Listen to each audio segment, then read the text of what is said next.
Hello everyone. Hope you guys are having a wonderful day. Made some really good trades as per usual.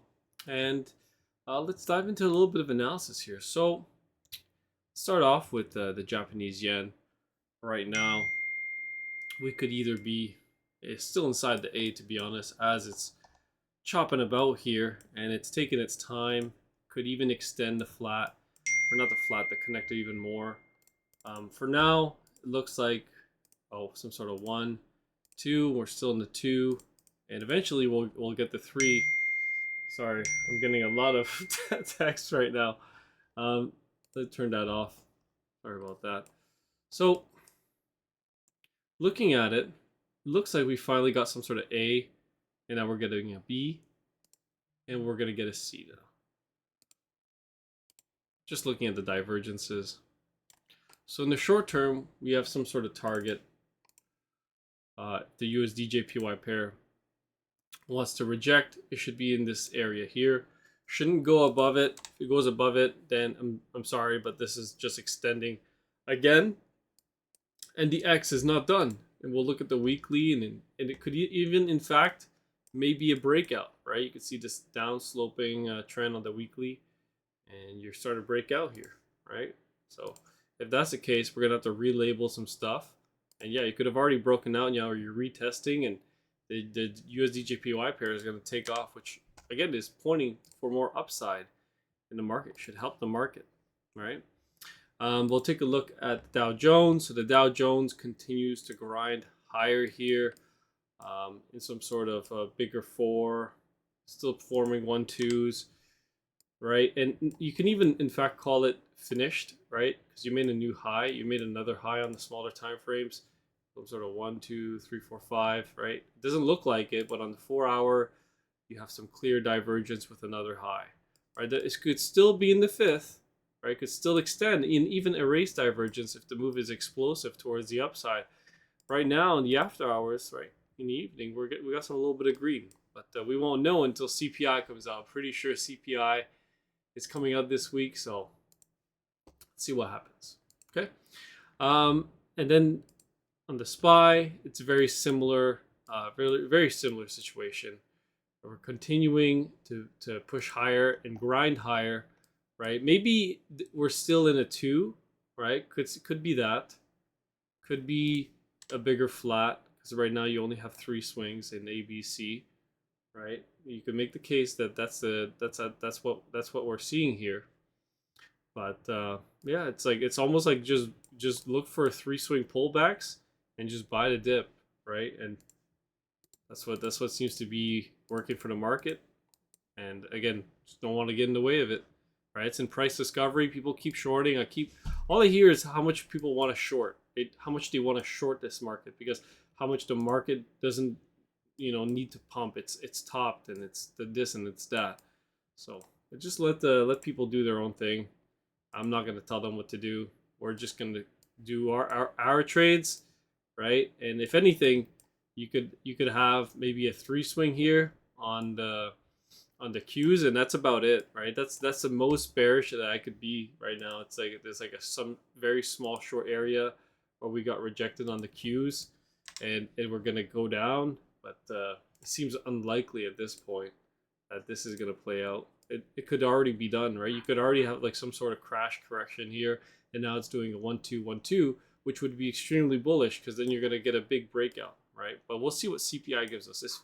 If CPI dumps, then this was a short area, and you have a dip buy area all the way down here. So I'm sorry, I want to see how the adjusted buy area would be like. So this is the adjusted buy area for the Qs between 556 to 541. After that, we have the IWM. IWM continues to grind higher. Looks like it's completed a sequence here, even on the smaller time frames. So I would kind of want to, either you're taking profits and you're looking for a dip to buy in a 3 swing move, and that's it. That's it. You're just looking for a pullback. It doesn't have to go that deep, and then the trend continues higher. It's still the most shorted indice out there, so it's probably going to continue to push up. TLT. So TLT is surging upwards. So we never got this dip down. Wasn't big enough.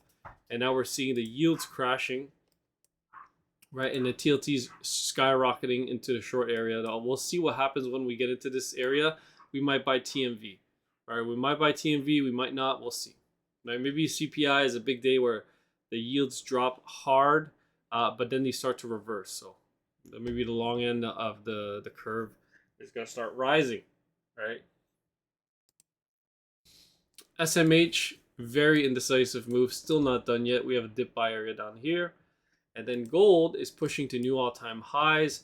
Looks like our other count, the more bearish count, didn't play out. Now it's playing in a more bullish count, and that's okay. It's in a 3 right now. It's actually finishing up some smaller counts. This 3 could be coming to an end. Maybe you need a 4, then one more high in gold, and then we might be putting in a bigger cycle top, right? Maybe it's a bigger 1, 2. We pull back hard, or it's a cycle top, and we're going to correct for a very long time, maybe for a couple of years, but we're not there yet. And silver, talking about silver, is still looking very bullish. We've had many dip buys, and they continue to push higher. You're completing some 3s and 4s on the smaller time frame, yeah, for sure. So you're completing somewhere. You gotta reset the RSI. This just can't keep going up forever. So this is going to complete 1, 2, 3, 4, 5. Get something like this, and then you'll get a bigger pullback and a bigger 3. Right, this will pull back much deeper, below 40, and then come back up again and go to new highs again. And then you'll start completing some counts. And then we'll wrap it up with oil and nat gas. So right now, oil almost hit the short area, didn't quite do it, and now it's starting to drop, and you got a big, it could be, let's see here, let's take a look at the smaller time frames. Oh wow, look at that. So you could actually still be in the 2. The 2 could still be in play, just looking at how this is playing out. It could be even a flat. It could even be a flat since we took out the lows. A flat target would be something like this, back in this area. So the 2 could still do this. Let's see how this plays out this week. In some sort of A, B, and a C. For now, no trades on oil. And nat gas. Nat gas is in the B, right? So we got out of our short, and now nat gas is surging higher. So let's see here. Yeah, so you could actually have a bigger correction higher in nat gas before we go down. In the 3-wave move, in the B wave, actually do like this area for shorts, but it may take a while.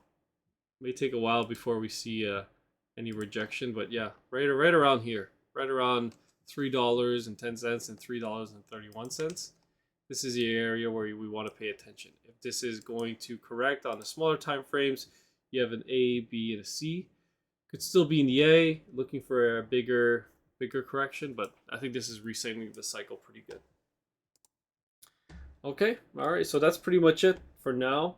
Continuing to hold all of our positions, and that's it. I mean, we've been making some pretty good returns this week and last week as well, and the market is going to continue to give, then we're going to continue to take. That's it.